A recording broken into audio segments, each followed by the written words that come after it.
that's why I'm not too worried about it. I've told people that, you know, if you're like, you just tack weld the head. Besides, your strength is in shear. That's why I tell people, do not weld to the tank of the bolt. Don't touch that, you know, right. that part of it. You will put a strain on it. But if you just tack weld the one flat on it, that's all I want to do is just tack weld the one flat of the 6. Not like the real, enough that you just think you can hold it turning a little bit. That's right. Because that way if somebody says it needs to be a certified site, well, I'm just going to say you tack weld the head, right? So we're not putting our instructions to tack weld the head if they don't want to do that.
Phone's dead. I gotta go charge it. This one's good. That one's not.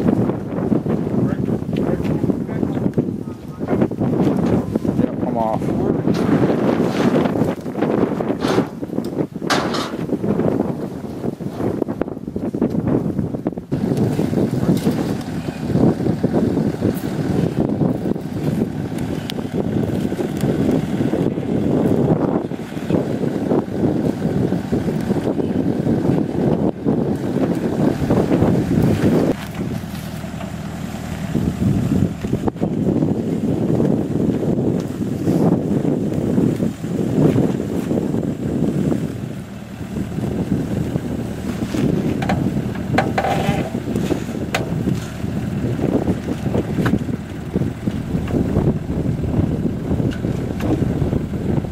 Yeah, down. Straight down.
Okay, so we'll lift and then Fred can pull that wood out.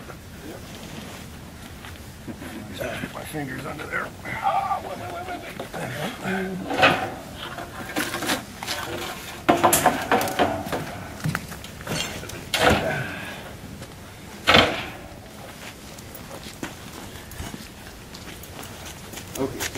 same as the first.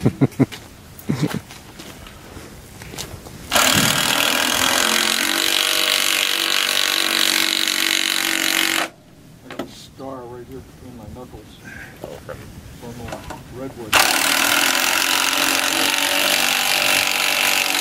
Flex. And I didn't notice the splinter, and I was just going on low speed, high torque blow. And here we're dang near there. We could, Oh, you're right. You're pretty much right on it, aren't you? well, but A little farther talking away. to Hammer Mike. I got it. Order you. 67 and 3/4 plus a little. Yeah, everybody. Okay, so that's good.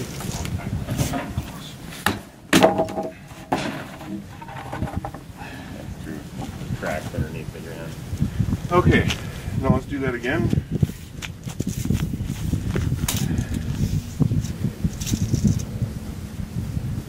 It's close enough.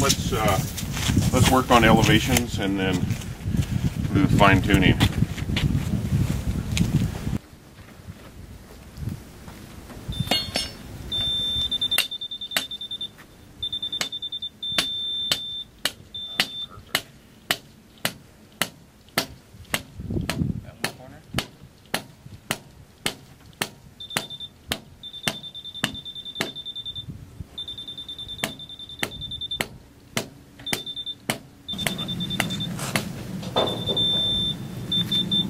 Sounded good for a second there. Which way is the arrow pointing? Up.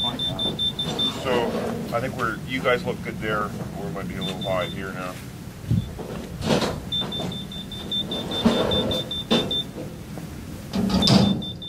Oh, right. Oh, we have to go up. Duh. So now we can shim, shake, and shim. Steak and shake. Those are good burgers, man. If you ever make it to the Steak and shake? steak and shake, yeah. Oh, it's South Point?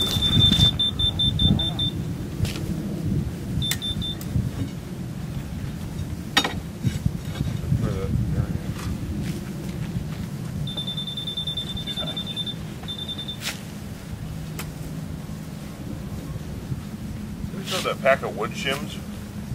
Yeah. Together in the truck box. Up a little.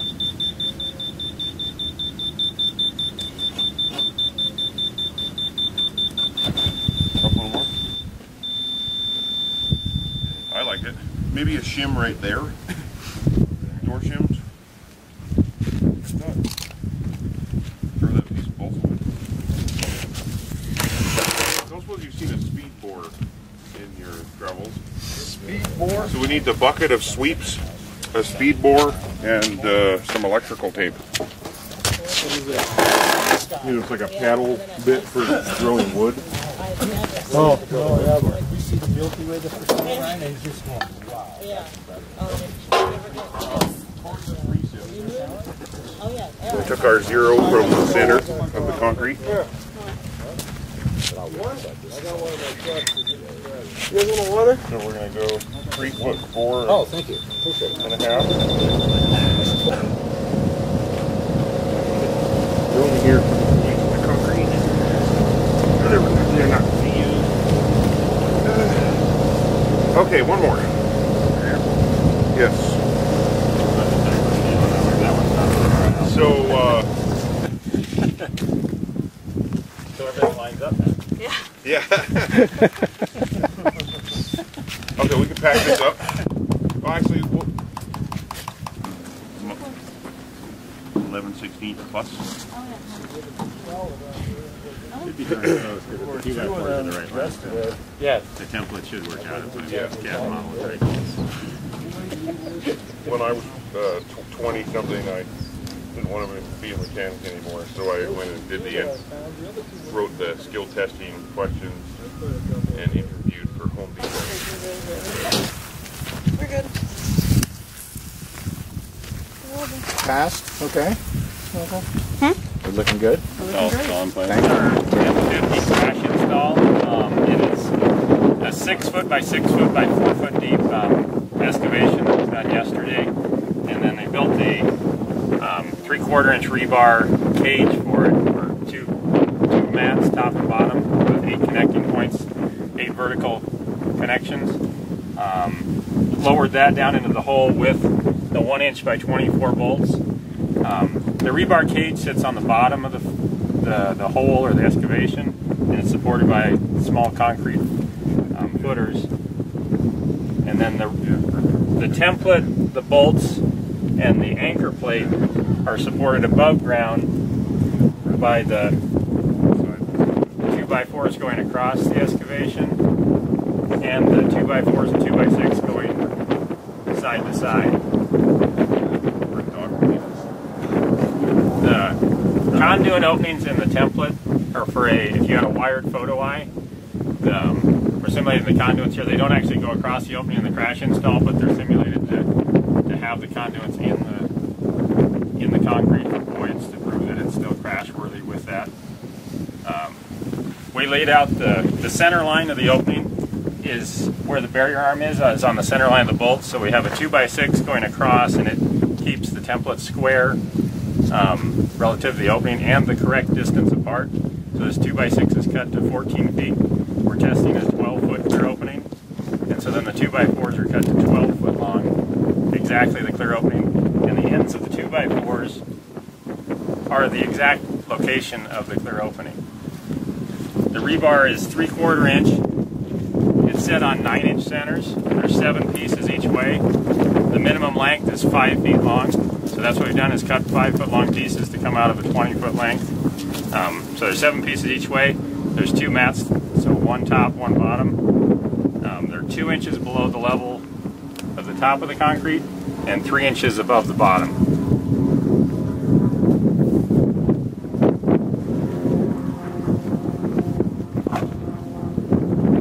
So we moved over to the control side, or the main pivot side, and so we've got 2 cutouts. We've got the electrical conduits coming up here for all your power, low voltage, ground, and loops. And then there's an optional hydraulic side cutout, so you don't normally put any conduits through here, because that's if you had remote hydraulics, which you don't necessarily need on an M30 or M50. The templates are included with the M30 or M50. You would supply the 2x4s and 2x6, and in this case we've done it's a pretty easy way to support the templates and the bolts, is to run and put this together. So you put a 2x4 and a 2x4, and you assemble these two together, and then you screw the 2x4 here where you have an opening on top. From the top down, you can screw the 2x4 with some 3-inch screws into the template. And that way, after the concrete's poured and partially set up, you can remove these 2x4s and finish your concrete out if you want to. It also makes removal later, once the concrete's fully cured, easier as well.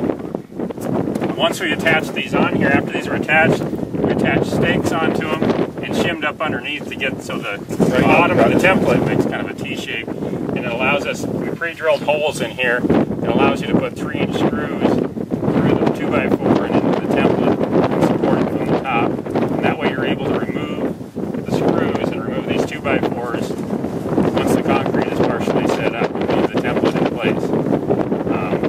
These actually support the templates and the 1-inch by 24 bolts, so it's a fairly heavy setup, and it's why you need two 2x4s attached like this to get it exactly level so that the bottom of your template is the top of your concrete. We've added shims here so that you can dial it in with a laser level. You can get the exact height. Once it's shimmed up to the right height, we've got pounded in steel stakes that have screws into the 2x4. So during the concrete pour, these will support the template and the bolt location, so they won't slide side to side or in or out of the opening. So for this install, for the crash barrier install, we were given the center line basically of the track, which would be the center line of your clear opening. So it's just a string line. We can use the 2x4s that are the clear opening length. So this, in case it's 12 feet, we just measure off, and right in the center of that 12-foot 2x4 is where the string line for the center of the roadway is going to go. And with that, combined with the templates on each side, we can get the locations of the posts. You still have to check to be square to the opening as well, but this will get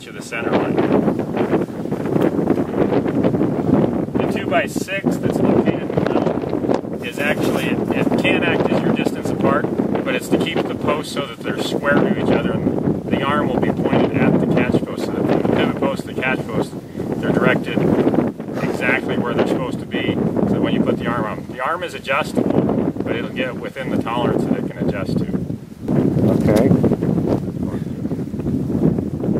So we're over on the catch side of the M50, and it's the install. We've labeled the templates with catch M50, and on the other side it'll say pivot M50. So make sure your templates say M50 on it if you're installing an M50, and they'll say M30 on it or be unlabeled if they're an M30. But make sure you have the correct templates and the correct bolts. M50 bolts are 1 inch by 24, and the M30 bolts are 3/4 inch by 15. They're much smaller, but be aware of that so that you have the right ones. They look very similar, but they're not all the same. You can't fix it after the concrete. Okay.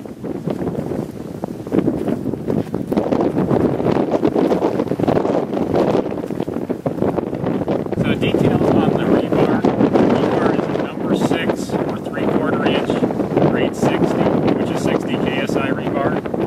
It's on 9-inch centers.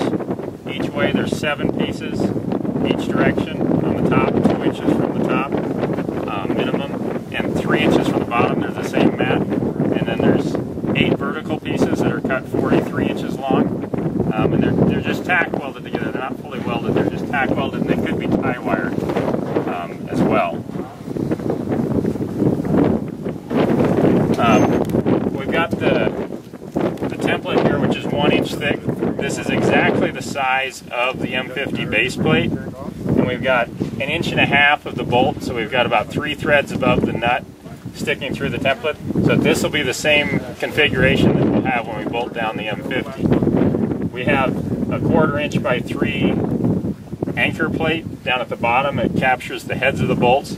And if you notice, the long plates, the long strips that capture the bolts, are face down, and the shorter strips going across the 20-inch direction are face up. That way all the heads of the bolts are the same height. We'll end up with the same thread showing on the top above the nut. So it should be 1.5 inches, about 3 threads.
No, but that's the window. Exactly. I've been told.